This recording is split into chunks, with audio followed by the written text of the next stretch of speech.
Hello viewers, আসসালামু আলাইকুম রহমতুল্লাহি ওবরাকাতুহ। কেমন আছেন সবাই? আশা করি সবাই ভালো আছেন। সবাইকে বিকেল স্টোরিতে স্বাগতম আজকের ভিডিওটি দেখার জন্য এবং সবাইকে পবিত্র রমজান ও জুমা মুবারকের শুভেচ্ছা জানাচ্ছি। কিছুদিন আগে আপনারা জেনেছেন ও দেখেছেন যে মিয়ামি পরিবহনের একটি হোন্দাই বাস নিউ ডিসেন্ট ওয়ার্কশপে রিপোর্টিং করতে প্রবেশ করেছিল। পরবর্তীতে জানতে পারি সেই বাসটি ইম্পেরিয়াল এক্সপ্রেস কিনে নেয়। তো বাসটি গতকাল দুপুরে কাজ করিয়ে বের হয়, যেমনটা ভিডিওতে আপনারা দেখতে পাচ্ছেন। গতকাল জোহরের আগ দিয়ে বাসটি নিউ ডিসেন্ট ওয়ার্কশপ থেকে বের হয়।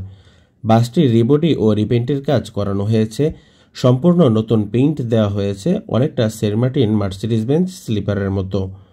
পুরা বডিতে দুটি কালারের স্টেপ রয়েছে, অ্যাশ কালার ও ব্ল্যাক কালার। গাড়িটি হঠাৎ দেখায় বোঝার উপায় কম যে এটি একটি সদ্য রিবডি ও রিপেন্ট বাস।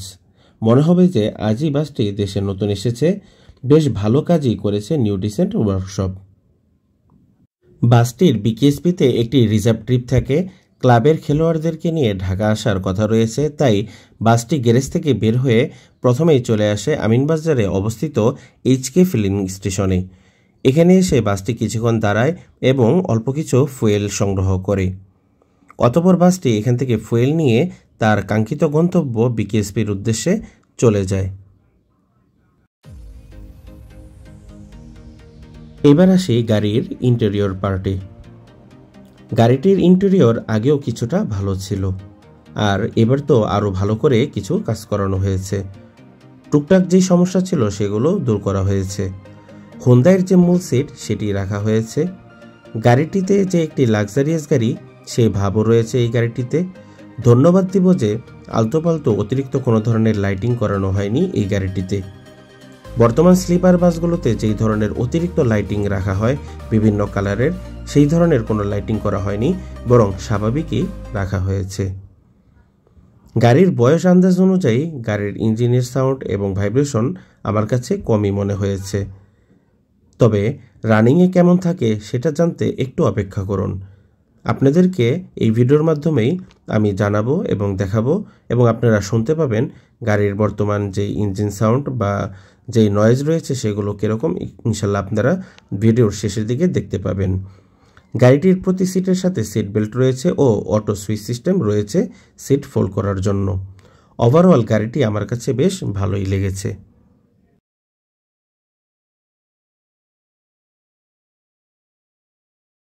তো যেমনটা আপনাদেরকে বলছিলাম যে গাড়িটির গতকালকে একটি রিজার্ভ ট্রিপ ছিল বিকেএসপিতে।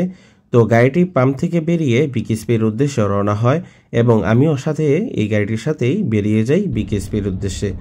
তো চলুন রানিংয়ে গাড়িটি কেমন স্মুথ থাকে সেই বিষয়টিও আপনাদেরকে একটু দেখিয়ে দিই।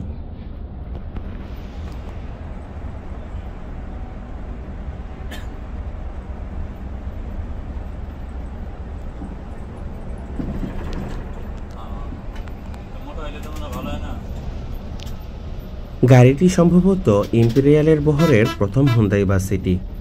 এই বাসটি সর্বপ্রথম সিল্ক লাইনের বহরে ছিল। দুর্ভাগ্যক্রমে কোম্পানিটি বন্ধ হয়ে গেলে মিয়ামি পরিবহনের বহরে এ বাসটি যুক্ত হয়। অতঃপর মিয়ামি থেকে এ বাসটি ইম্পেরিয়াল কিনে নেয় জানা মতে। তবে এটি কোন রুটে চলবে এটা নিশ্চিত না। ইম্পেরিয়াল কক্সবাজার, খাগড়াছড়ি, বান্দরবন রুটে চলাচল করে থাকে। গাবতলী ও আবদুল্লাপুর থেকে এই গাড়িগুলো ছেড়ে থাকে। এখন এই বাসটি কোন রুটে দেওয়া হবে এটা এখনও জানা যায়নি। আশা করি পরে আমরা জানতে পারবো।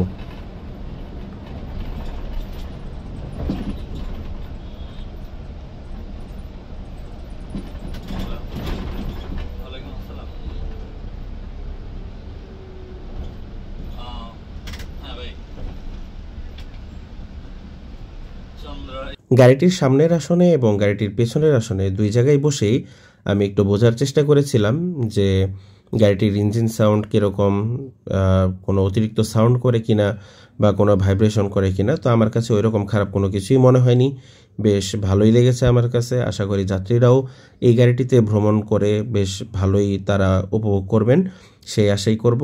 তো গাড়িটি বিকেএসপি গেটের সামনে চলে আসে, আমিও এখানে নেমে পড়ি।